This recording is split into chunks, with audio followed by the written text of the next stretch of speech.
नमस्कार मित्रों। आज के दिन पेट्रोल डीजल के दाम इतने बढ़ गए हैं कि जनता का भी तेल निकल गया है और साथ ही साथ एलपीजी सिलेंडर के भी दाम बढ़ रहे हैं। हैरानी की बात तो है कि हर 2-3 महीने में सरकार और सरकार की बिकाऊ मीडिया कहती है कि पेट्रोल के दाम इस कारण बढ़ रहे हैं, उस कारण बढ़ रहे हैं। और उसके कुछ एग्जाम्पल के तौर पे सरकार कहती है कि भाई एक्ट ऑफ गॉड है, यानी कि भगवान ने सब कुछ किया है। और कभी कभी तो ये भी कह देते हैं कि अगर सस्ता पेट्रोल डीजल चाहिए तो अफगानिस्तान चले जाइए, क्योंकि महंगाई चरम सीमा पे है अपने। नहीं तो तालिबान चले जाओ, वहाँ देख लो आपके अफगानिस्तान में अपने देश की बात पेट्रोल करें 50 रुपए है, वहाँ भरवा के लाओ। वहाँ अभी सरकार के पास नया बहाना है ऑयल बॉन्ड्स के नाम पर, जिसमें सरकार कहती है कि हम कांग्रेस के द्वारा छोड़े गए पुराने ऑयल बॉन्ड्स को चुका रहे हैं। तो आप सोच सकते हैं, इनका कहना है सीधा कि पेट्रोल डीजल महंगे होने के पीछे कांग्रेस की पेट्रोल डीजल की बढ़ती कीमतों की ज्यादा जिम्मेदारी मोदी सरकार की नहीं बल्कि मनमोहन सिंह सरकार की थी। हमारे ऊपर लाखों करोड़ों रुपया बकाया छोड़ के क्या तेल बॉन्ड को लेकर इनकी सरकार के समय में 1,40,000 करोड़ के ऑयल बॉन्ड्स दिए। आज के वीडियो में हम समझेंगे कि ऑयल बॉन्ड्स होते क्या हैं। इसके पहले हम आपको बता चुके कि भारत में पेट्रोल डीजल के दाम कैसे निर्धारित किए जाते हैं। सीधी सीधी बात हम बता दें आपको, तो पहले नंबर तो एक एक्सरसाइज ड्यूटी के आधार पर और दूसरा होता है क्रूड ऑयल के आधार पर। तो अब दूसरी बात होती है भारत में या फिर कहीं भी किसी भी देश में पेट्रोल डीजल के दाम महंगे क्यों होते हैं। पहला कारण होता है अंतर्राष्ट्रीय बाजार में कच्चा तेल अर्थात क्रूड ऑयल की कीमत। दूसरा कारण होता है सरकार के द्वारा लगाया जाने वाला टैक्स। इन दोनों का सीधी बात है कि अगर क्रूड ऑयल का जो अंतर्राष्ट्रीय बाजार में कीमत है या फिर भारत की एक्सरसाइज जो सरकार द्वारा लगाई जाने वाली एक्सरसाइज ड्यूटी में से जो भी ऊपर जाता है तो भारत में पेट्रोल डीजल के दाम महंगे बढ़ते हैं। लेकिन पिछले 7 सालों में तकरीबन 2014 से लेकर अभी के वर्तमान में अगर हम चर्चा करें तो अंतर्राष्ट्रीय बाजार में क्रूड ऑयल की जो कीमत है वो कम हुई है। क्यों हुई है कम? उसका मुख्य कारण है कोरोना, क्योंकि कोरोना के कारण जो उसकी मांग बहुत कम हुई है और मांग कम होने से उसकी कीमत भी बहुत कम कर दी गई है। और कर रहे हैं हम जब अंतर्राष्ट्रीय बाजार में क्रूड ऑयल की कीमत सबसे, लेकिन पिछले 7 सालों में एक्सरसाइज ड्यूटी बढ़ाई गई है। हम वर्ष 2014 की बात करें तो पेट्रोल पर 9 रुपए पर लीटर एक्सरसाइज ड्यूटी लगाई जाती थी, जो 2021 में 33 रुपए पर लीटर बना दी गई है। और अगर हम डीजल की बात करें तो डीजल की 3.56 लीटर लगती थी, जो 2021 में 31 रुपए आप सोच सकते हैं लगाई जा रही है एक्सरसाइज ड्यूटी। इस एक्सरसाइज ड्यूटी को आप सोच सकते हैं कितना ज्यादा आपसे एक्सरसाइज ड्यूटी लिया जा रहा है केंद्र सरकार के द्वारा। अब बात उठती है कि क्या इसको जीएसटी के अंदर नहीं लाया जा सकता है। तो मैं के माध्यम से कहना चाहूंगा, ये संभव नहीं है कि आगे आने वाले 10 वर्षों तक पेट्रोल और डीजल को जीएसटी में डाला जा सके। तो हमारे देश की वित्त मंत्री निर्मला सीतारमण और सरकारी गोदी मीडिया एक नया बहाना लेकर आए जिसका नाम है ऑयल बॉन्ड। क्या होते हैं ऑयल बॉन्ड? इसके पहले हम जान लेते हैं बॉन्ड और लोन में अंतर। तो मित्रों, लोन एक बैंक के द्वारा किसी कंपनी या व्यक्ति को दिया जाता है पर्टिकुलर ब्याज पर। लेकिन बॉन्ड क्या होता है मित्रों कि बॉन्ड केवल सरकार ही जारी कर सकती है, सरकारी इश्यू कर सकती है किसी भी विशेष संस्थान या विशेष कोई कंपनी वगैरह को, जिसमें सरकार के पास पैसा नहीं होता है। अगर तो सरकार कहती भैया जी ये कूपन ले लो, आपने वो पेटीएम टॉफी के बारे में तो सुना ही होगा, तो कहते हैं ये कूपन ले लो और हम जब आपको पैसे दे देंगे तो आप ये कूपन हमें वापस कर देना। वही होता है सेम बॉन्ड।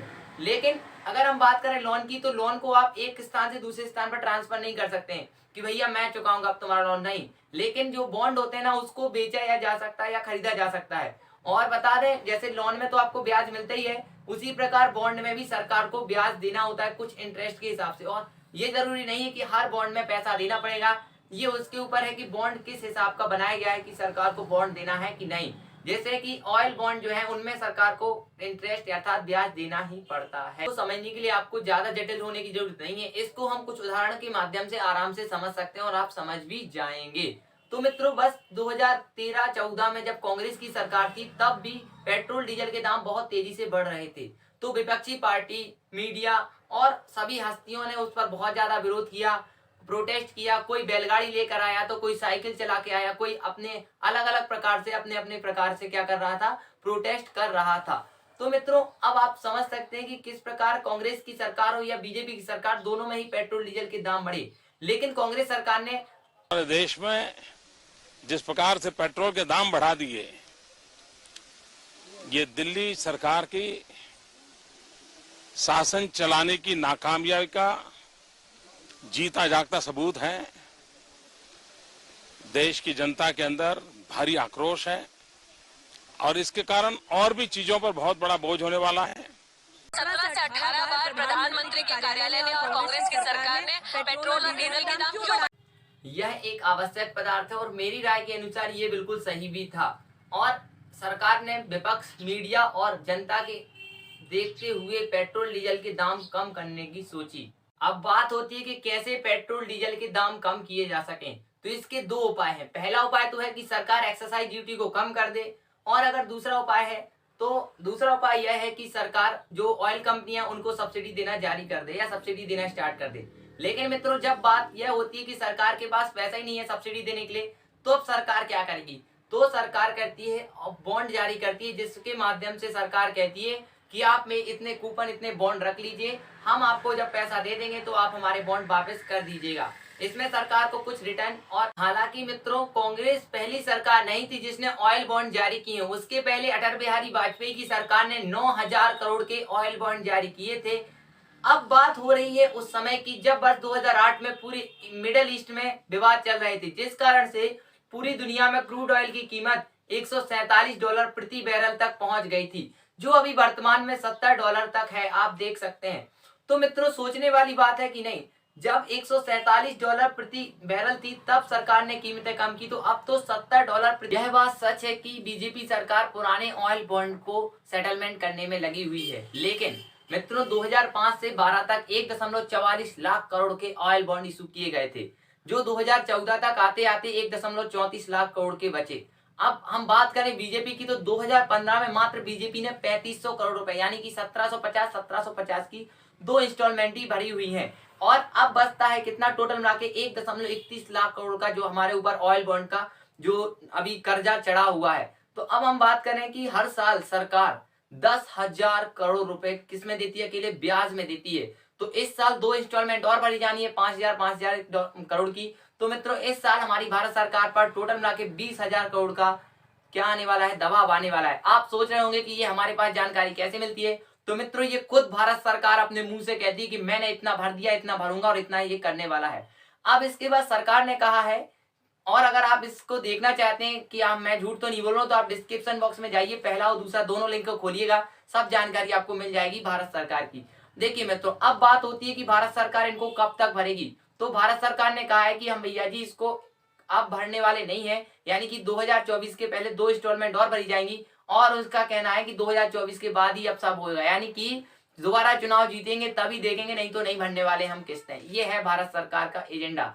और मित्रों, आप लोग इसके लिए थोड़ा सोचिए कि किस प्रकार भारत सरकार आपको पागल बना रही है, किस प्रकार नहीं।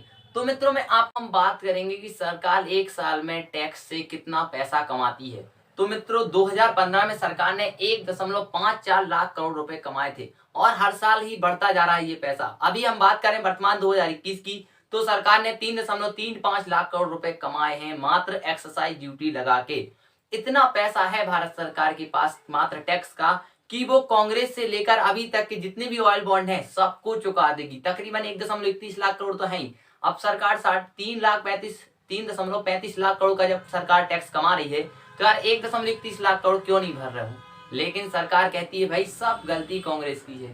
सब गलती किसकी? भाई कांग्रेस की है। तो भैया आप लोग भी बहुत अंधभक्त हैं, वो भी कांग्रेस की मान लेते, कांग्रेस की गलती है भैया जी।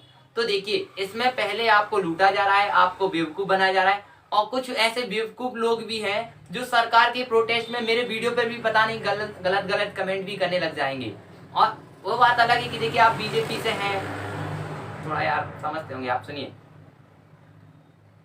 वो बात अलग है कि आप बीजेपी से इन्वॉल्व हैं तो आप कर सकते हैं, लेकिन अगर आप बीजेपी से नहीं है इन्वॉल्व या किसी पार्टी से नहीं है तो आप आम नागरिक हैं, तो फिर क्यों आप किसी को डिपेंड करने लग जाते हैं सोशल मीडिया पर? तो जागरूक रहिए, अच्छे से समझिए मेरी बात को, और समझ चुके होंगे, आपके पास आंकड़े, डेटा सब कुछ मैंने दे दिया है, कितना सरकार कमाती है कितना नहीं। तो मुझे विश्वास है कि आप लोग मेरी बात को समझ